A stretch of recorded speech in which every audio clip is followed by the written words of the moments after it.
Budget ಟೀಕಿಸಿದ ಬಿಜೆಪಿಗರಿಗೆ CM Siddaramaiah ತಿರುಗೇಟನ್ನು ಕೊಟ್ಟಿದ್ದಾರೆ. ಬಿಜೆಪಿಯವರಿಗೆ budget ಅನ್ನೋದೇ ಅರ್ಥ ಆಗಿಲ್ಲ ಅಂತ ಹೇಳಿದ್ದಾರೆ. ಬಡವರ ವಿರೋಧಿಗಳಿಗೆ ಬಜೆಟ್ ಯಾವತ್ತೂ ಕೂಡ ಅರ್ಥ ಆಗಲ್ಲ, ಬಿಜೆಪಿಯವರು ಬರೀ ಬುರುಡೆ ಬಿಡ್ತಾರೆ ಅಂತ ವ್ಯಂಗ್ಯವಾಡಿದ್ದಾರೆ.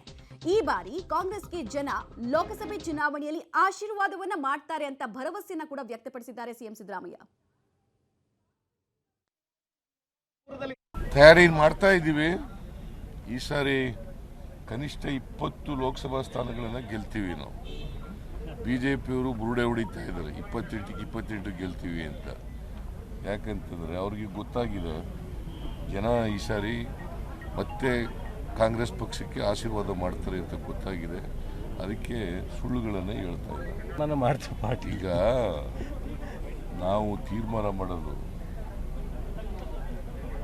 ಅಲ್ಲಿ ಲೋಕಲ್ ಆಗಿ ಯಾರನ್ನ ಹೇಳ್ತಾರೆ ಅವರನ್ನ ತೀರ್ಮಾನ ಮಾಡೋದು. ಲೋಕಲ್ ಆಗಿ MLAಗಳು, ಸೋತ ಅಭ್ಯರ್ಥಿಗಳು, ಜಿಲ್ಲಾ ಅಧ್ಯಕ್ಷರುಗಳು, ಬ್ಲಾಕ್ ಕಮಿಟಿ ಅಧ್ಯಕ್ಷರುಗಳು, ಇತರ ಮುಖಂಡರುಗಳು ಯಾರನ್ನ ಹೇಳ್ತಾರೆ ಅವ್ರನ್ನ ಕೊಡ್ತೀವಿ. ಮಾದೇವಪ್ಪನ ಹೆಸರು ಹೇಳಿದ್ರೆ ಮಾದೇವಪ್ಪನಿಗೆ ಕೊಡ್ತೀವಿ, ಇನ್ನೊಬ್ಬರ ಹೆಸರು ಹೇಳಿದ್ರೆ ಇನ್ನೊಬ್ಬರಿಗೆ ಕೊಡ್ತೀವಿ.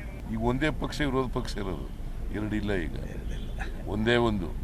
ಬಿಜೆಪಿಯವರು ಹೆಚ್ಚು ಕಡಿಮೆ ಬಿಜೆಪಿಯವ್ರ ಜೊತೆಯಲ್ಲಿ JDSನವರು ಮರ್ಜ್ ಆಗ್ಬಿಟ್ಟವ್ರೆ ಈಗ.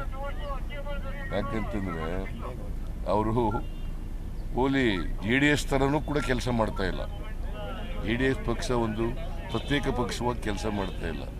ಬಿಜೆಪಿಯವ್ರ ಜೊತೆ ಸೇರ್ಕೊಂಡವ್ರ ರೀತಿಯಲ್ಲಿ ಕೆಲಸ ಮಾಡ್ತಾರೆ.